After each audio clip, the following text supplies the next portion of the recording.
All right, and we're live. Good evening and welcome to the December 28th, 2022 Henrietta Town Board meeting. I'd like to call the meeting to order. Please call the roll. Councilmember Safranek, Here. Councilmember Bolsner, Here. Councilmember Page, Here. Councilmember Belanca, Here. Supervisor Schultz. Here. We'll begin the meeting with a silent prayer followed by the Pledge of Allegiance to the flag.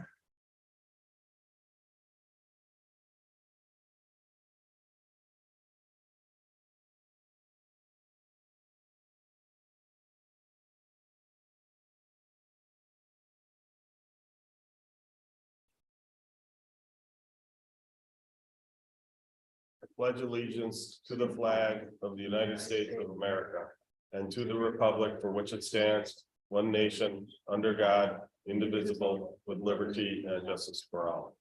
Can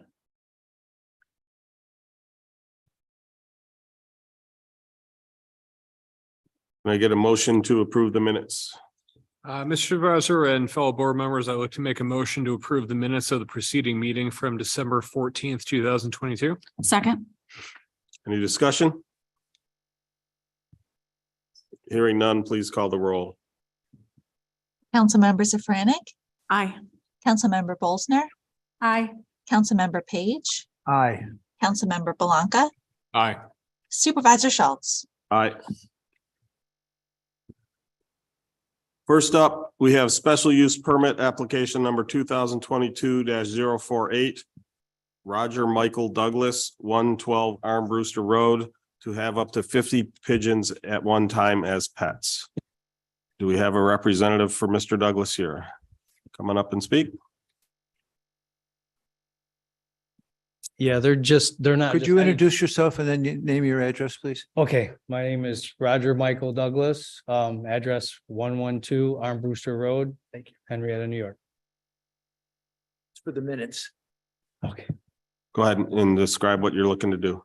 Yeah, it's racing homers. We race Minute Pigeon Club out of Walworth. It's a tri-county club. And basically, we take them to shows, Syracuse Fair. The kids, they love being involved. There's a lot of history behind them. I mean, they helped us win World War II. And they're not let out. They don't typically land on people's houses. That's why they're called homers. They only want to come home and be in their home. So, they won't be a menace, nothing like that. So I exercise them once a day for about an hour. And by doing that, we load them, drive them, release them, and they come right in. And that's basically the gist of it. So you take them out of town and then they fly back home and that's how they get their exercise? Yeah. And then they'll get shipped off for races up to 400 miles, Virginia. But yeah, that's how I exercise them. And I always do it before evening feed. So they just want to come home, come in and eat. And that's how you train them. So when they're in a race, they just want to land, get clocked and go in. So they're not just for sightseeing and you just let them out and you know what I mean? That's for the fancier type, but this is just racing. So they're just strictly just want to be in their coop and fly. And you're breeding the pigeons as well? Yeah, well, because we lose 50% sometimes during the race season from hawks and during their 350-mile trip, you just, so it averages down from 30 to 50, you know what I mean? So, yeah, and then sometimes we'll breed them for other guys, new members that are coming in to the club because we have 9 members, I believe. So we kind of help each other out. New fanciers, we will breed them some. But that's even a different section. Those never get let out. They're called stock, because they're worth a lot of money. My birds have pedigrees, just like a horse. Because basically it's the horse racing of the sky. I mean, if you've never heard of it, it's really interesting. So, And do you keep like the males and the females separate kind of thing? So that yeah, they don't? during, yeah, because you typically only want to breed, say, February, March to April, May, June for your young birds, because there's two different seasons. You have your young bird season, which is the bird born that year, because you got to be a part of the American Racing Pigeon Union, and that's where you get your bands. You ban them, and you fly young birds late in the summer, and then any bird over a year old is considered an old bird. So we fly old birds also. We haven't flown old birds in a while, but we might get back into it this year. There's a lot of politics Yeah. involved. So is there a minimum number that's required when you enter the races that you? No, Half the days. you can put as many birds as, I think up to 50. Okay. You know what I mean? Mm-hmm. Typically if you race that many, but usually it's only about 10, 15, 20 at the most. And then if you lose any, then you breed, or if somebody else has young birds, so. You can get them. Yeah. And how do you know that those are your birds? Do you have like them? Yeah, special bands that Mhm. you get from the American Racing Union. Oh, okay. Yeah, it's huge. There's like 20 million members. Mm-hmm.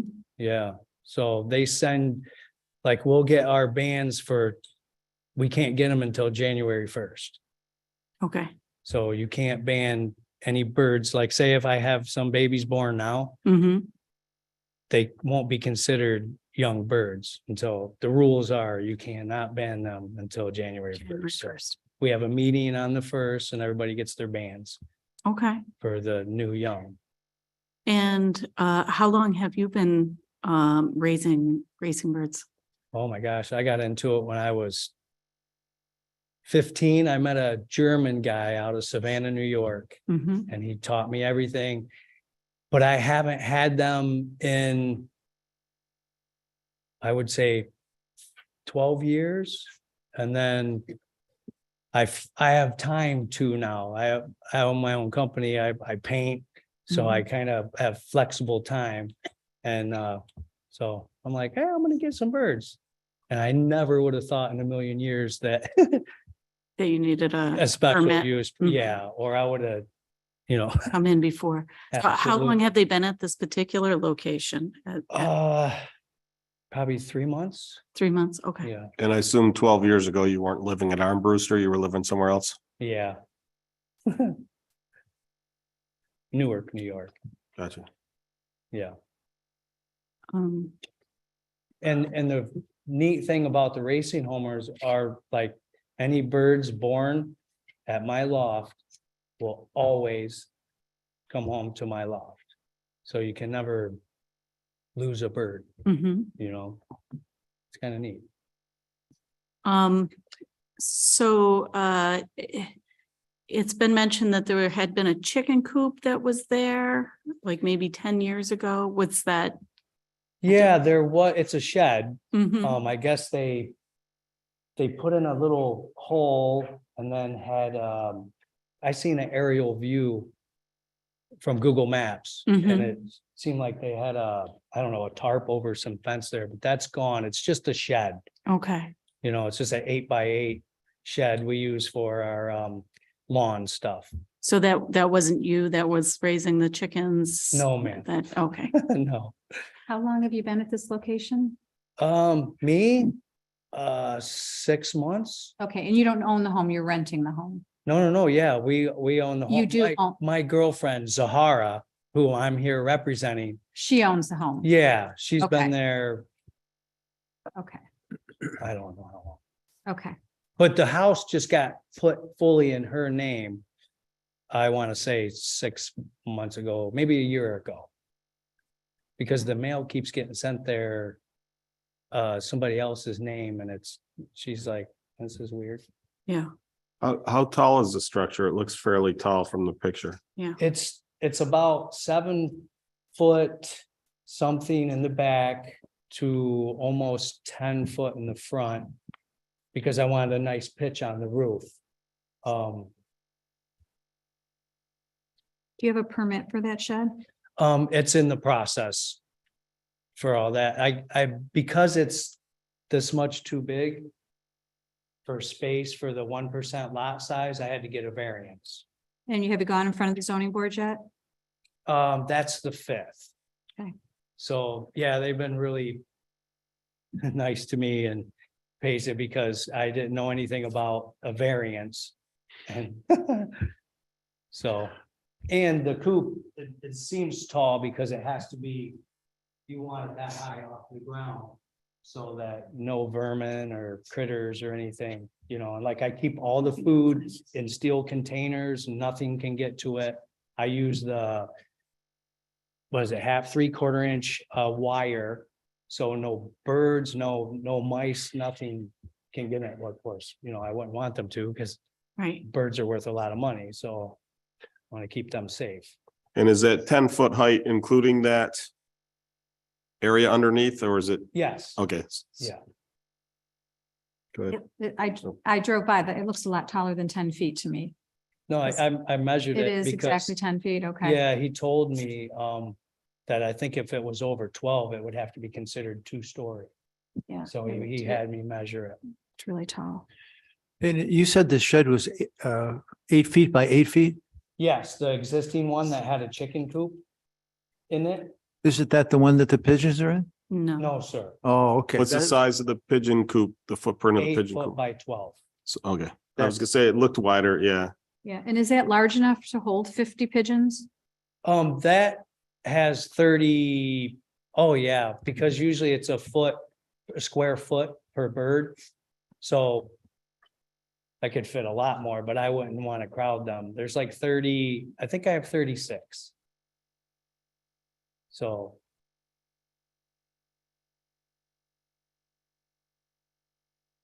and how big is the yard? 15,360 something feet, I believe the footprint came out to be. Yeah, so that's the problem is, because it's actually a second shed. Yeah, Right. So when you add the square footage of the 2 sheds, he's over. So, okay, one of the things on, Yeah, that's this why. gets into an order of operations right. is in terms of. Does he have to get the variance first before we can issue the special use permit? The board can proceed in any order it pleases, so it Okay. could proceed here and But we condition could on, make it conditioned on. yeah. Yeah, that's what they told me. It was. I think 16 feet over 4 foot by 4 foot in space of. Out of the 8 by 12. Yeah, like I said, that's Yeah, a building code that's. Pretty well documented and the zoning board will take care of that, but. Obviously, if it has to shrink. That could affect the number of birds. If we were to allow this. The number of birds, the maximum number of birds would be conditioned upon the size of that coop. yeah, I think the size of it. Is like 80 something that you could potentially have in there, but I wouldn't want, Mhm. they're expensive to feed, so I like to keep. The- them. So there is electric to the shed. You do heat it? No, ma'am, Oh, you don't heat it? for no, the you birds, don't okay. have to. As long as it's draft free, they're completely fine. What about noise? How noisy are, They're quiet. They really don't make any noise. I mean, they coo once in a while, during breeding season, but for the most part, they're pretty quiet. They're really neat pets too. They're very intelligent. and so when you. Take them out for the exercise, you bring them out in cages in a vehicle? Yep. Do you then is there an opening on the coop for them to fly into? Yep, it's It's about this big. It's called a Sputnik. And they land on it, and that's where the timer is also. It's all electronic now instead of catching them and putting in the clock. So as soon as they land and jump in, then they're clocked. So there's little spaces for them. They land in and go in, and enough for 6 at a time. And in terms of feces, while they're in flight coming into this area, how likely are they to have droppings? Usually only, what I've noticed is after they eat, Mhm. you know what I mean? Maybe hour after they eat, I would say. So, and then what I do to take care of it is, So are they caged after eating? oh yeah, Okay, that's what they do. It's called trapping. So they land and go in, but they can't get out. okay. Yeah. And when they're flying back, do they fly back like in mass or like in a big group, or do they just sort of filter in The fastest small one, groups? yeah, arrives first.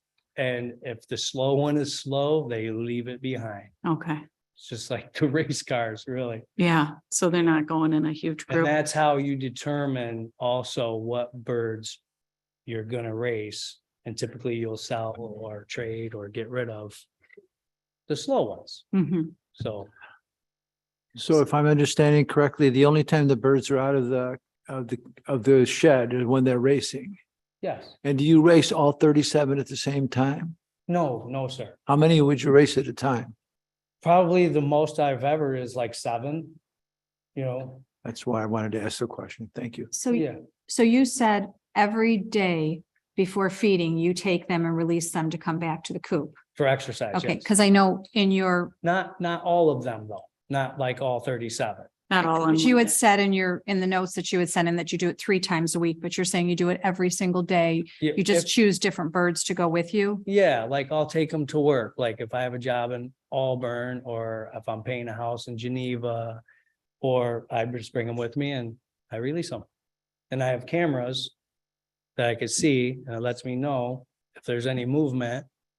And At the nest or when At they the get coop. back, the coop. yeah, Okay, so you're not taking all 37 out at one no, time. ma'am. No. I think my carrier fits like 10. Okay, So it alternates because it's actually a lot of space in there. And they get a lot of exercise inside the coop itself, how do you know which ones you're taking out and which ones you're not? colors. And you get to know your birds. On bands, you mean the bands are Yeah. different colors? Yep. And the numbers, they all have their own identification number. And you can tell each one looks different. Their shape, their size, some are slender, some are a little bit bigger. You know, Other questions? so Okay, if you could step aside, I think there's people who are gonna wish to talk.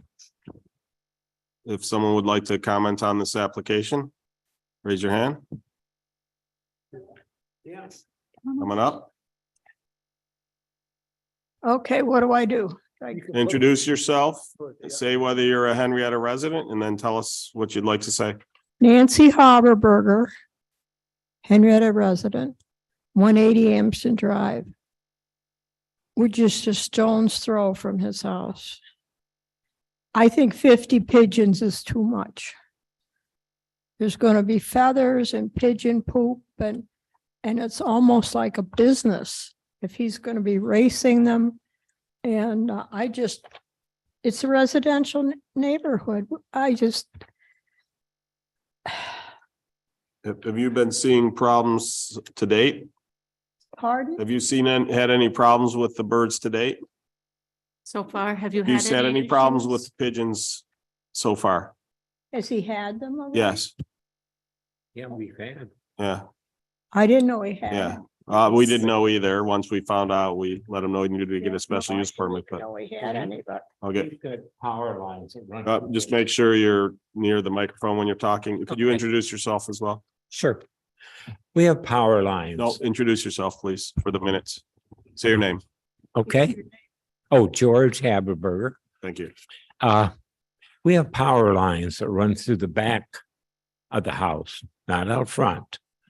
And right now, we get quite a few birds that sit there.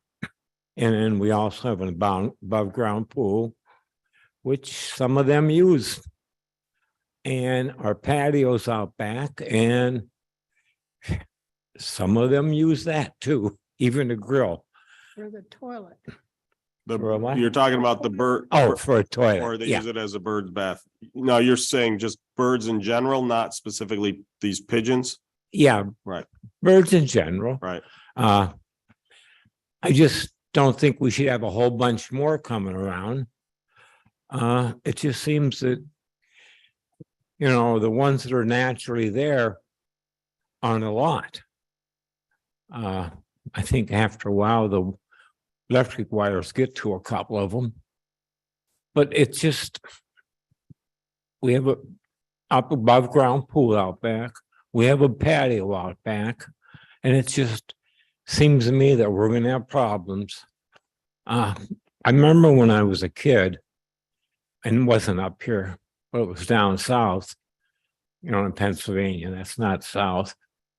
But we were actually out hunting, and a bird attacked me. I don't know why, but I was sitting there and it flew down and hit me in the arm and then pecked at me. Asked me what kind, I'm not sure. It might have been a gull, but it was a bird. And I think sometimes they get overprotective and they may come after you, you know, and you can't shoot them. I don't think the town would approve. You're not allowed to shoot them. No. It's ignoring the whole, right, ignoring the whole hunting season and that thing, you can't discharge firearms that close to a house. Not even a pellet gun? Again, I'm not an expert on laws, but to my knowledge, there are limits as to the proximity that you can discharge Yeah. a weapon. Well, pellet guns don't do a lot. I understand, but tell Except that they to the can't person who injure gets hit in the something. eye with one. But To quote Christmas Story, you'll put your eye out. yeah, I remember that one. But it's just, we have a lot of birds right now flying around out there, Right, just because where we're at. You right. know, we're near the dome and they come up and head over to Tinker Farm. And it just, I don't need any more doing that. Gotcha. Okay, that's about it. Thank Okay, you. thank you. Okay, Thank you. Appreciate it. Is there anyone else who wishes to speak? Is there anyone online?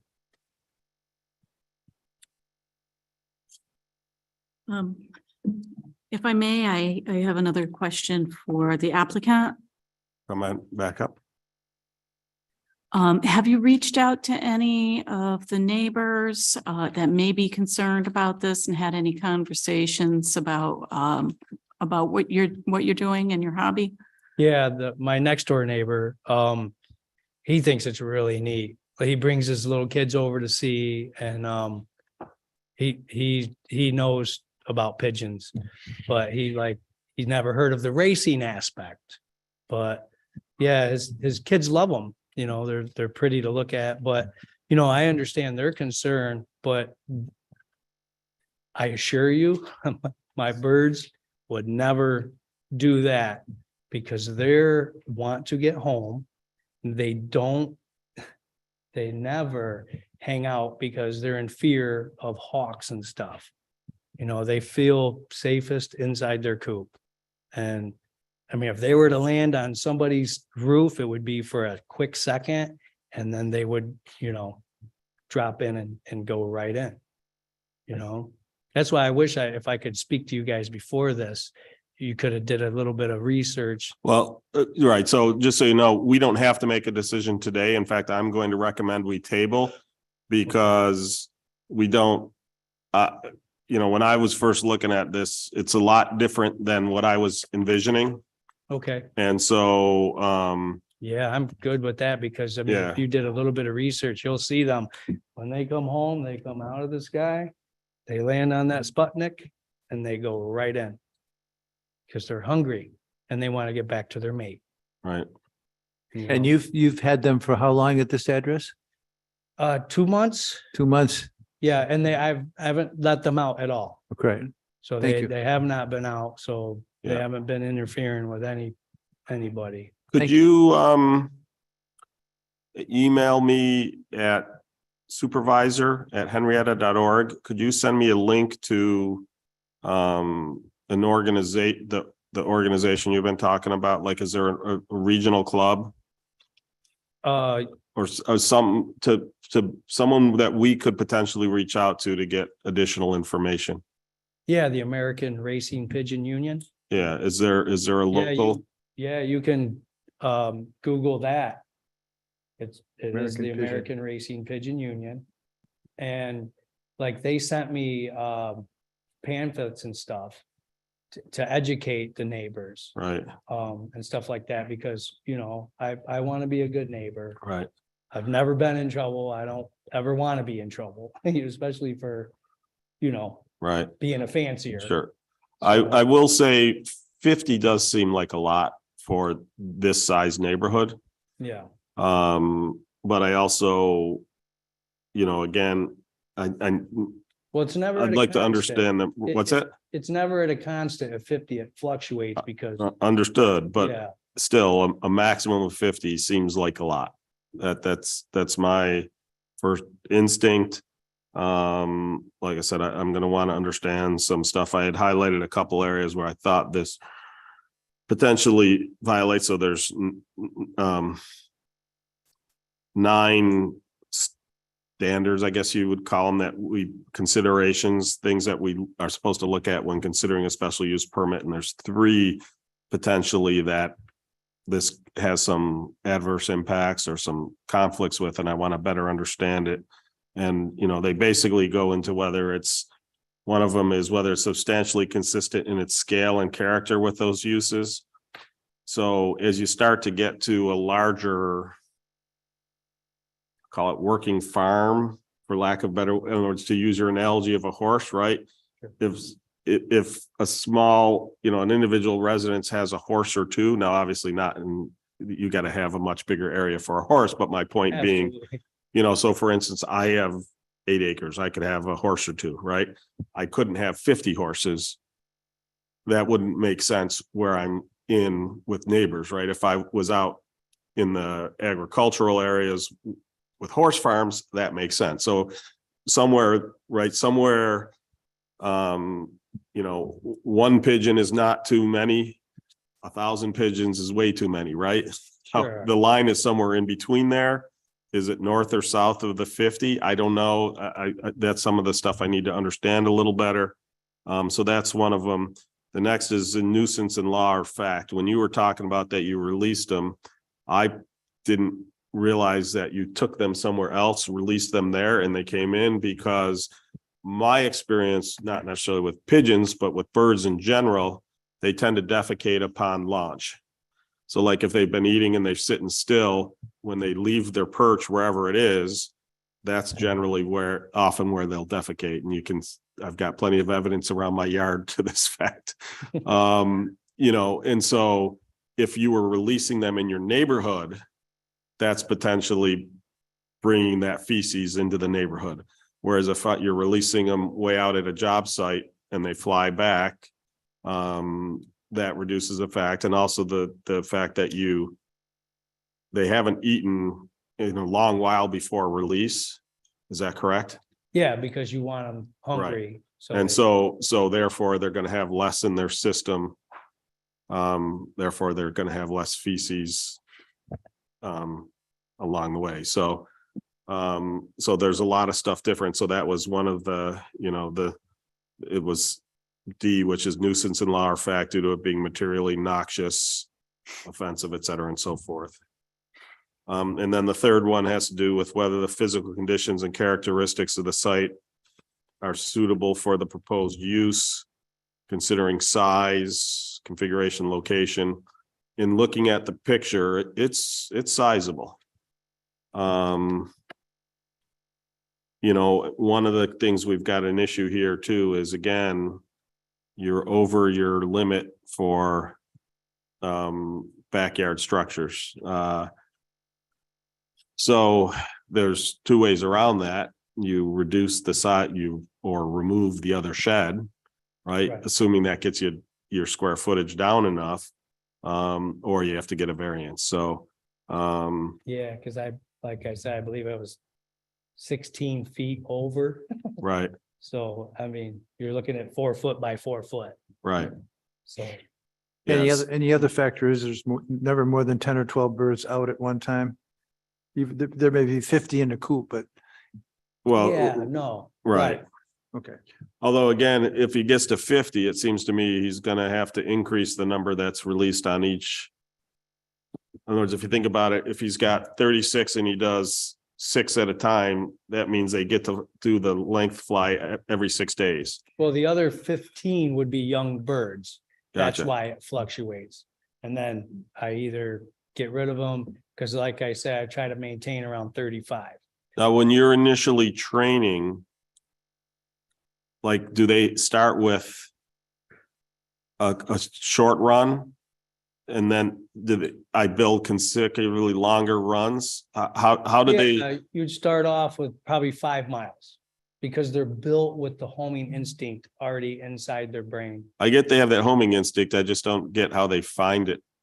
If they've ridden out in a car. Yeah, they say it's by sound now. They were thinking it was magnetic, but they just did a study, as I read, the racing union put out, they think it has to do with sound. And they're so in tune to where they live, with the sound vibration. That's how they're doing it. Gotcha.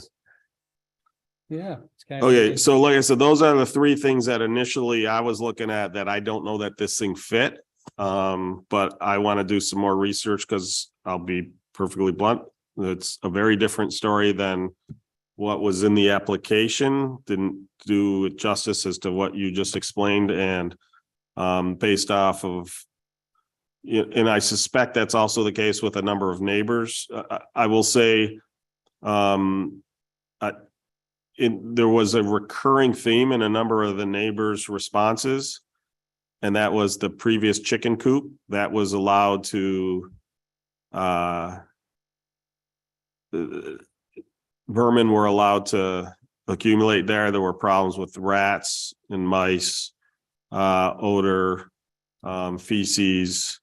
And there were also problems with the property in general. So whoever the previous resident was, I don't think did a good job upkeeping the house in general. Now, that's not necessarily a condition upon which to approve a special use permit, but going back to the good neighbor, cleaning up some of the problems of the previous owners, I think will go a long way to alleviating the concerns of the neighbors. Yeah.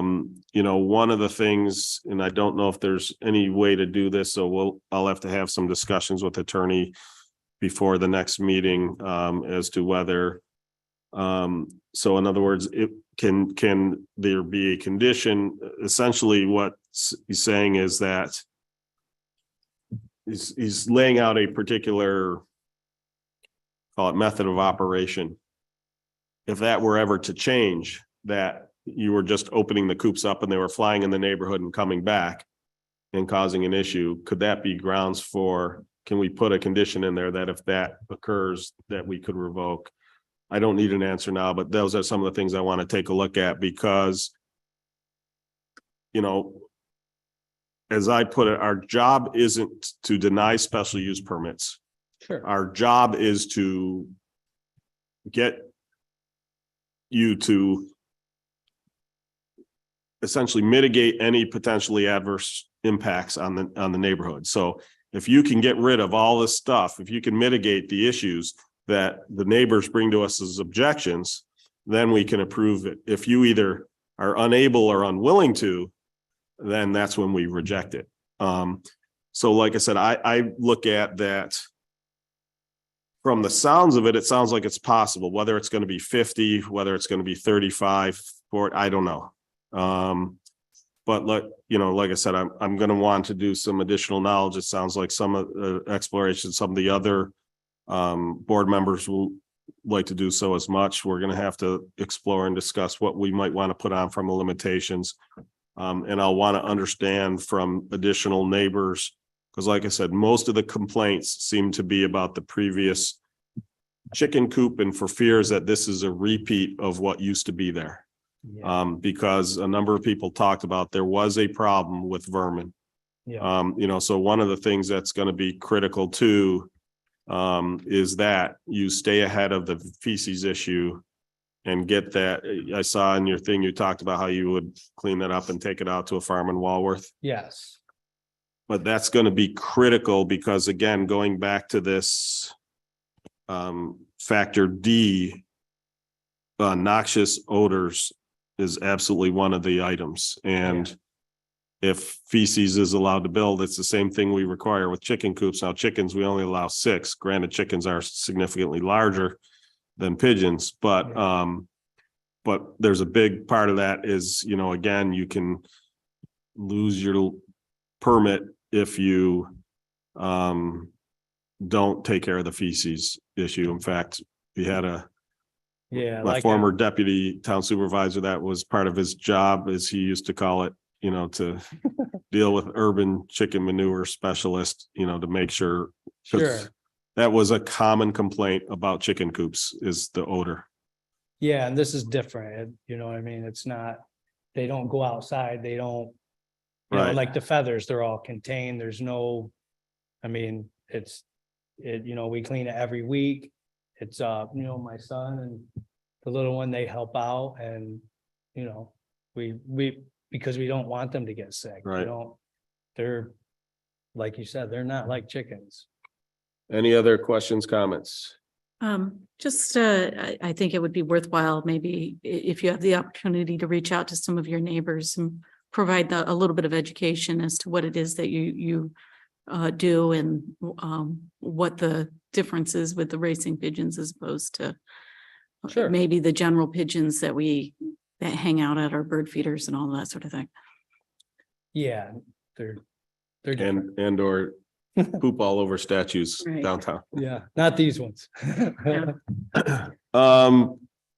Point of procedure, Becky, is it easier for for us to keep this public hearing open or to close it and re-advertise for the next meeting? Do you have a preference? It's easier to keep it open and hold it open till the next meeting, Okay, but I defer to you. nope, I'm good with that. I just want to make sure you didn't have a preference. So I'm going to make a motion that we table the decision on special use permit application number 2022-048, and that we keep the public hearing open for continuation on January 17th. That is the next meeting, right?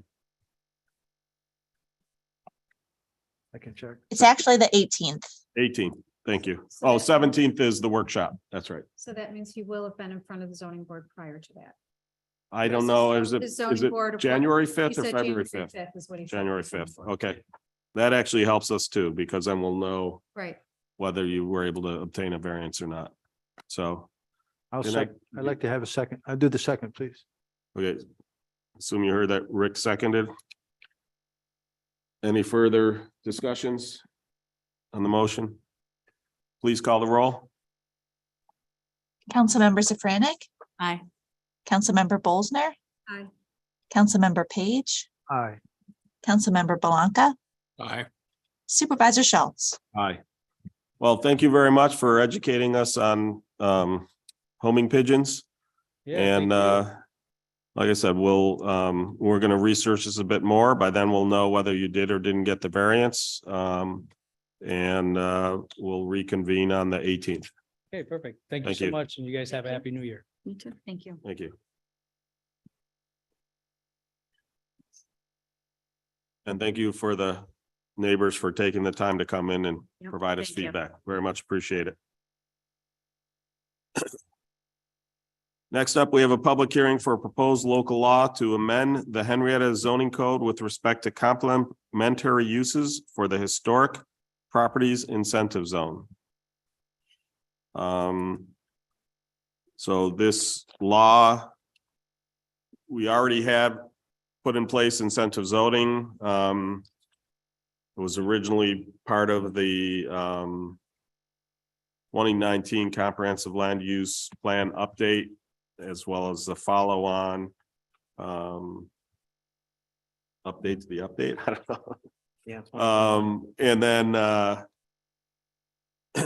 we had laid out for the historic properties, we had discussed this concept of that when people were fixing up older properties, that they consider an adaptive reuse. One of the things we did not, however, is put in there the ability for some complementary uses for those historic properties that are in residential zones. In a commercial or industrial zone, there's enough uses that if somebody's going to go through the money to spend the money to fix up that historic property,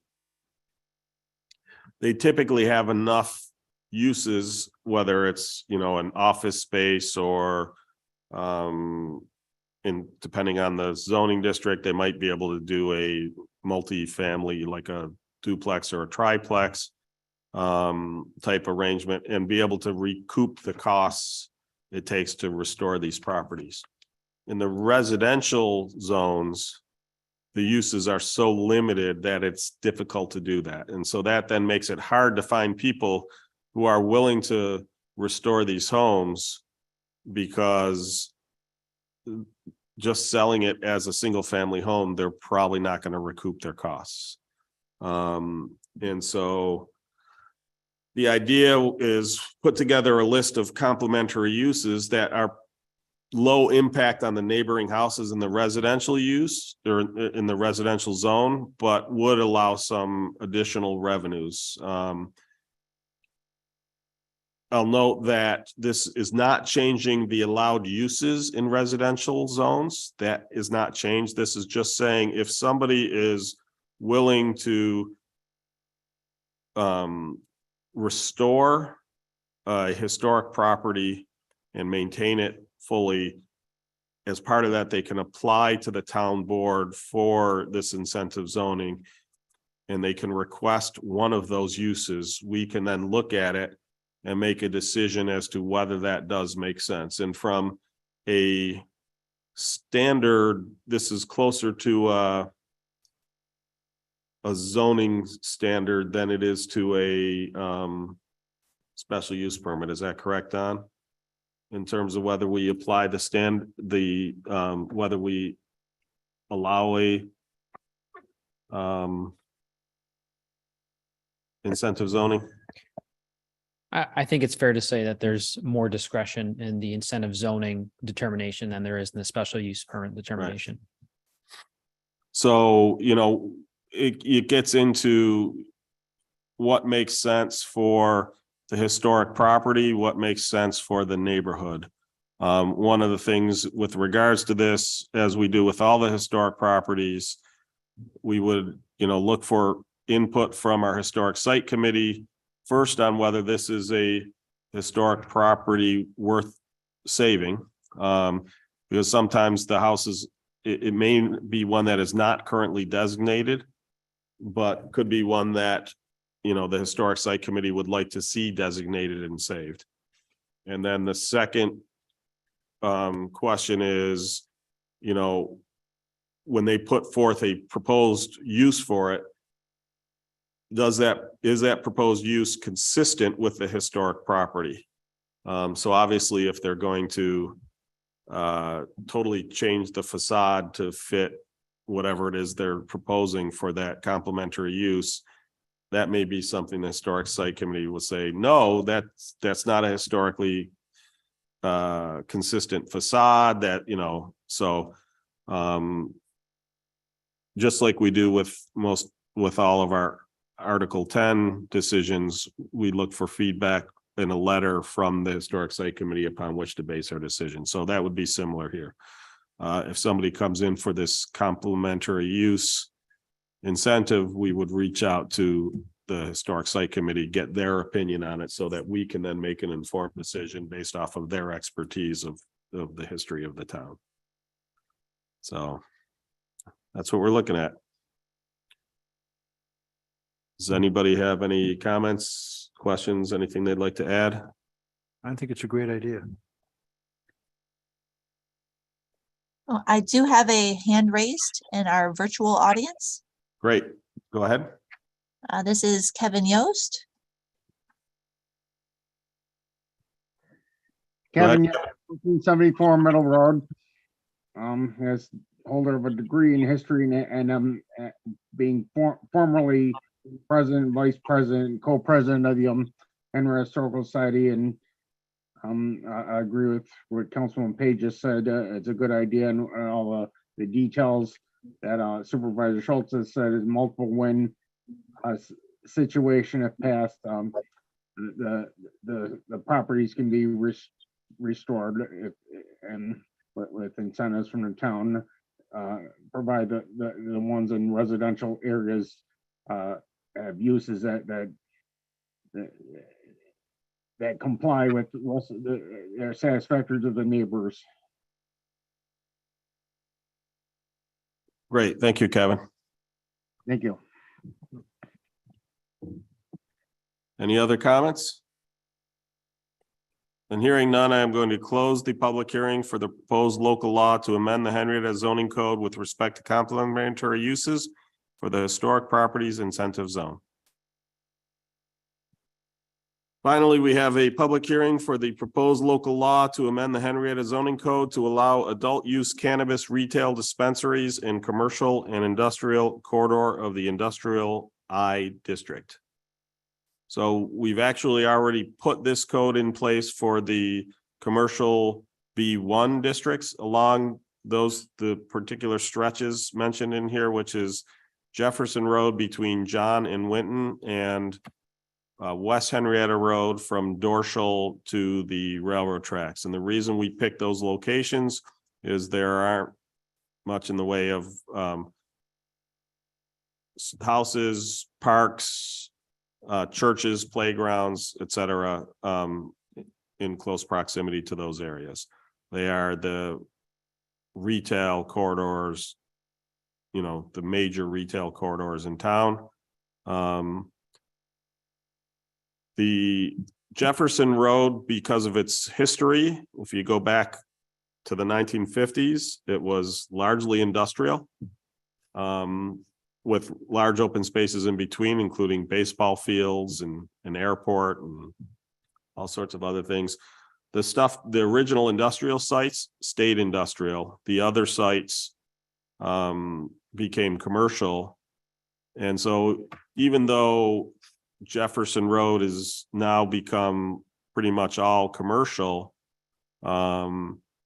with just a few pockets of industrials left, the zone's actually probably about half and half commercial and industrial. A year ago, maybe, we put in place a law that for somebody who was on Jefferson Road, for a parcel or property that was on Jefferson Road, that was in an industrial zone, they could treat it as a residential zone with regards to zoning uses. However, what I forgot when we put that in, there was a clause in there that said, except unless expressly prohibited, in the section that lists the prohibited uses in industrial zone. And when we had passed our cannabis laws, that included industrial zones. So what this law does is it modifies that prohibition to say, except where expressly allowed above, and in the above, it has this same language that was in the commercial zones, which basically says that it's only allowed in these areas and only if it has street frontage to Jefferson Road. street frontage is defined in the zoning section, so. We will not be voting on this one tonight. What typically what the policy that this administration has had is when we make a zoning change that changes the zoning map, any rezone type things, and or a significant change in the uses, we always table it. In other words, we basically table it for another week to give people a chance to respond. So any comments, additional comments anyone wishes to make regarding this one? Okay, so then, hearing none, Oh, I do have, I'm sorry, I was waiting for the town board first. I do have a hand raised. go ahead. This is Kevin Yost. Kevin Yost, 1474 Mill Road. Are you referring to the original dorsal location Toyota former Buick between used cars between the telephone company Telco Road and the east end of Southtown Plaza? Yeah, Dorsal Parkway is on, it's on our map. We identify it. I think maybe you might be referring to maybe what used to be their Buick dealership down the road, maybe. There, hold on.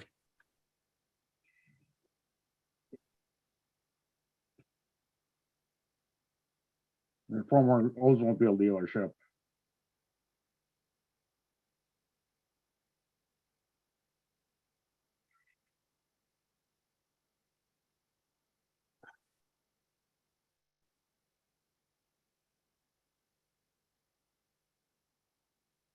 Yeah, I'd have to bring up the map on the thing because unfortunately Google Earth doesn't call it that anymore. Hold on a second.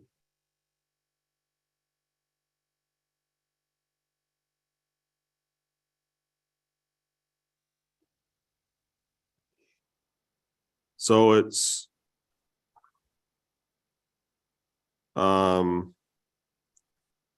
the road that right now on Google, according to Google, it's between Bob Johnson Mazda and Dorsal Kia Service. Again, on the description, we have a better description via parcel, but for the plain English description, I've just always referred to that as it used to be labeled as Dorsal Parkway, but so it's across from Diogardi Auto Sales, New Way Auto Parts. If you go south of there, you start to get into where there's homes like, yeah, off of St. Patrick's and stuff like that. So that's why it stops there. I just wanted clarification as to which Dorsal dealership it was. There's two of them on the road. Oh, like I said, it's not a dealership. It's a private road. Yes, it had formerly been a Dorsal and dealership back in the day. Oldsmobile before that was discontinued, and I think there was a kid there afterward. I don't know the history of the car dealerships like you do. I can tell you that it's directly across from the Diogardi Auto Sales. If you're not familiar with Diogardi, it used to be Classy Cat. Yes, well, again, just wanted clarification as what you meant by Dorsal, those two, between the two. That's Dorsal Parkway. That's what I'm referring to, that private road that's located there. But again, the map itself is explicit with the list of parcels. So. Thank you. It was clarified. Yep. Okay, so any further comments? Then I also will hold this public hearing open for the 18th as well. That concludes the public hearings. Can I get my first resolution? Supervisor Schultz and fellow board members, I have resolution number 28-397, 2022, to authorize bills payable for December 21st, 2022 through today, December 28th, 2022. Second, Any discussion? Hearing none, please call the roll. Councilmember Safranek, Aye. Councilmember Bolsner, Aye. Councilmember Page, aye. Councilmember Blanca, Aye. Supervisor Schultz. Aye. Mr. Supervisor, I have resolution number 28-398/2022 to declare intent to be lead agency for seeker review of the proposed plus or minus 102 unit multifamily housing known as East Henrietta Apartments located on the east side of East Henrietta Road. Second. Any discussion? Hearing none, please call the roll. Councilmember Safranek, Aye. Councilmember Bolsner, Aye. Councilmember Page, Aye. Councilmember Blanca, Aye.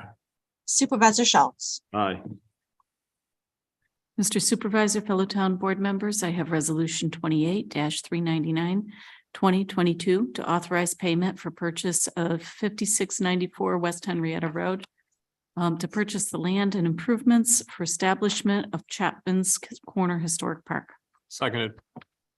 I'd like to begin discussion by thanking Ann Stevens and Bill Shattuck for all the work on this. The transformation of the former Three Sisters ice cream stand from a rundown empty stand to the beautiful historical kiosk it is today, and continues to grow as they put the additional signage and stuff inside it. It's been truly transformational, and you know, we're quickly approaching our closing date. So any other comments?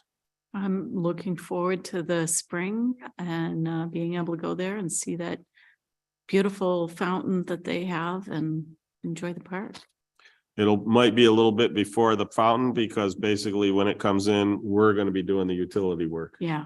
So that'll have to wait till after the thaw, and then after the ground dries up, because we don't want to then tear it all, turn it to mud, Right. doing the excavation work. But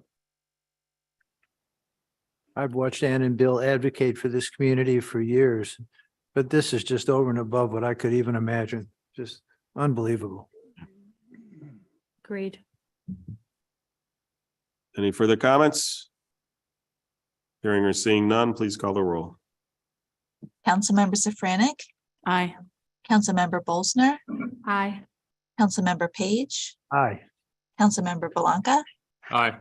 Supervisor Schultz. All right, Mr. Supervisor and fellow board members, I have resolution number 28-400, 2022 to release letters of credit for the legacy subdivision sections 2 and 3. second.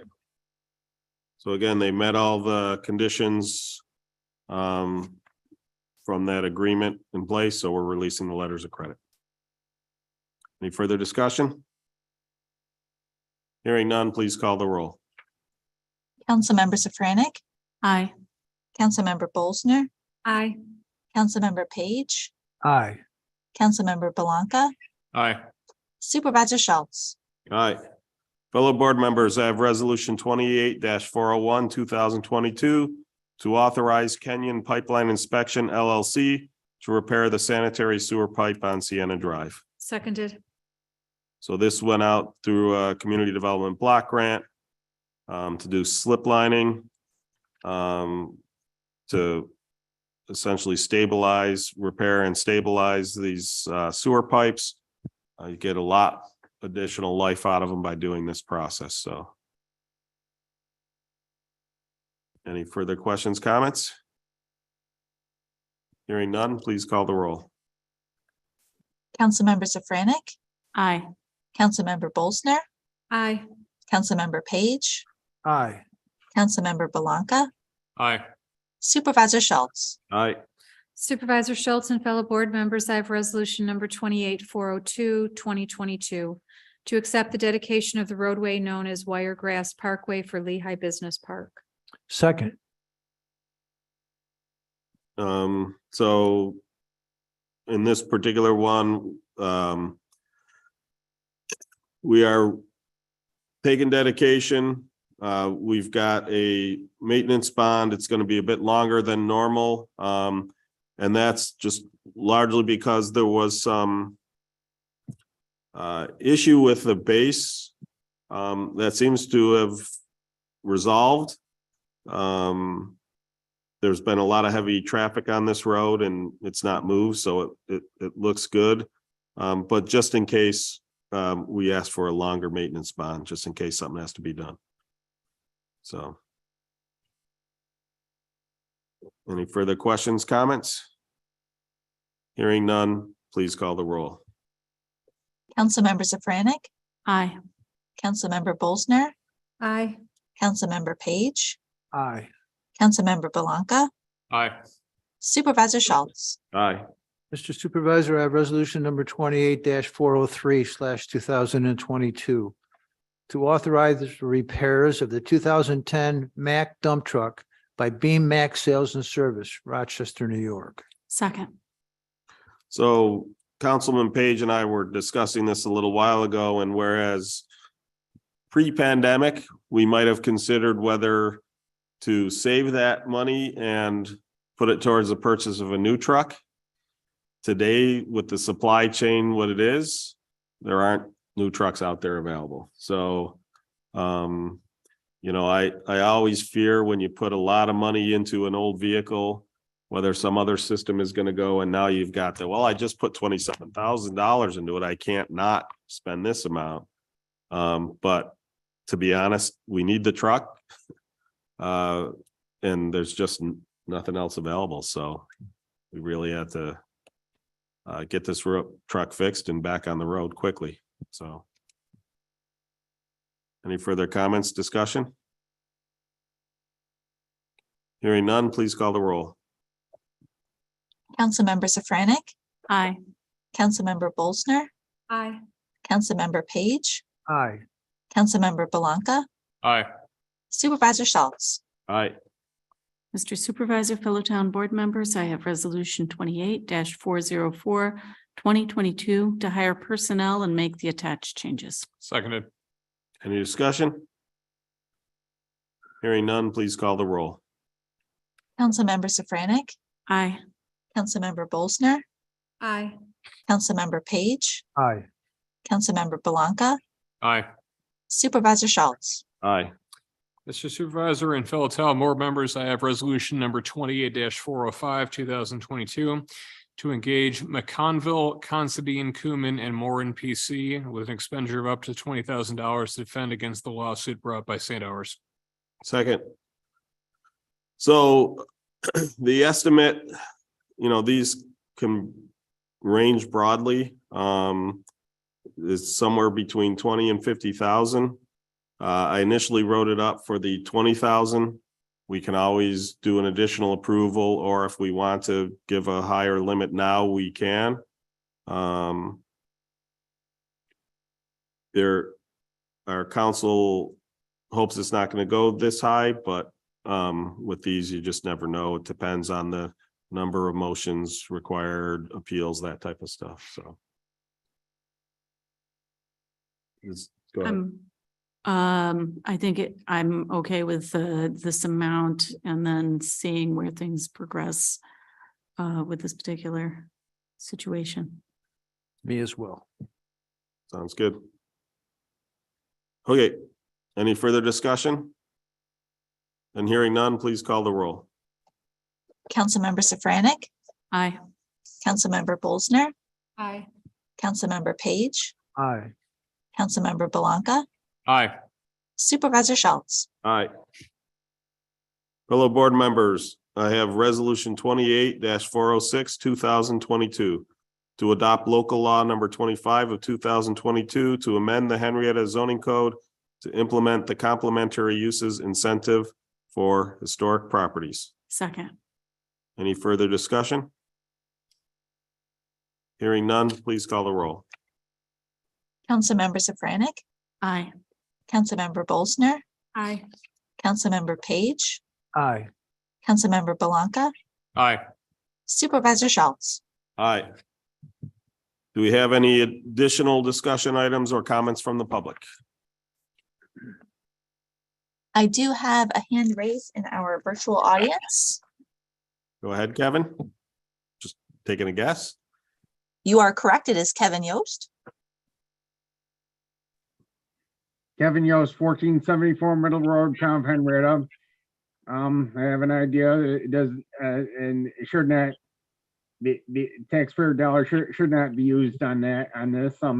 Have possibly a GoFundMe campaign I could start, or Kickstarter, one of those, or some other private resident can start it.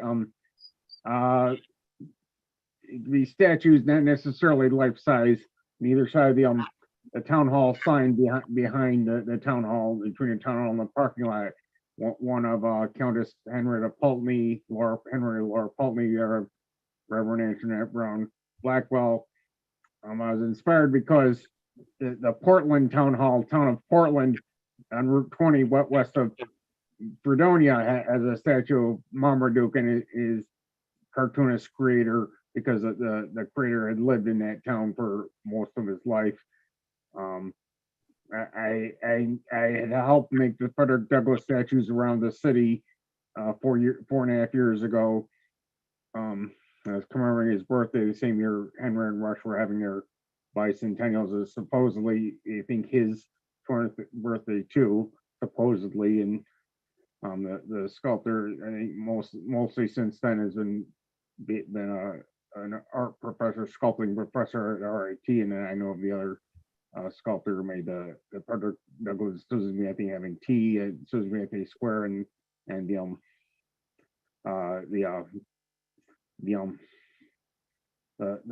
Colonel Nathaniel Rosher statue in the South Wedge area of the city. I haven't had any communication with him in several years now, but those could be two possible. And then likewise, any of the other ideas I submitted over the last year or past few years, to be done a GoFundMe or Kickstarter by myself or some other private citizen. While we're on the subject of chicken coops, maybe build a replica of the chicken coops that had to be torn down and tinker there. And I will hold off on ideas regarding the Betty Miller Performing Arts Center and Burger House property in East Hamlet, and or the Sweeney Hardware Store, based on what's going in the West Hamlet with Chapman Corner Park. And after Chapman Corner Park is squared away, I've been advised to that effect. Thank you. Thank you, Kevin. Any further discussion or comments? Any committee or miscellaneous reports from the board? Just a reminder that the library is closed on Monday, January 2nd, and that on December 31st at 11:30, they're doing New Year's noon at the library, and you don't need to register for that. I will note to my fellow board members, we are going to try something new with the organizational meeting to speed it up. We have clustered like resolutions. So for instance, the 4 resolutions that adopt the attorneys, we're going to make one motion to approve all 4 of them at once. So I tried to cluster only like things. So in theory, instead of 40 some odd resolutions and motions, we would have 11. So it should greatly speed it up. One of the things I will note, if you have a question about if we motion for, so let's say going back to the attorneys, we're motioning for 4 attorneys. If you have a question about any one of those, you bring it up during that motion. Okay. And obviously, if we want to pull one out, we can move the rest and then work on that one separately. But especially with how pro forma a lot of the organizational meeting it is, it makes no sense in my opinion, to go through each and every resolution independently. The ones that, even ones like I pulled the town board rules and The points of order, that's one motion. They're interrelated, the two, but that one's obviously a bunch of changes. I wouldn't want to lump that with other things. But then there's, like all of our financial policies. They're all put together. All of the professional service companies that we approve, they're all together. So it's going to take a stab at it and hopefully get you guys in and out of here on the organizational meeting much faster, especially since, oh, by the way, it's the early start of tax collection. So we're also trying to get our town clerks freed up so they can get back to doing what they love. Serving people, that's what they love, not collecting taxes. So, Sounds good. okay, any other comments, announcements? And hearing none, I wish everybody a happy new year. Happy New Year. Can I get a motion to adjourn? So moved. Second. Hearing no objections, meeting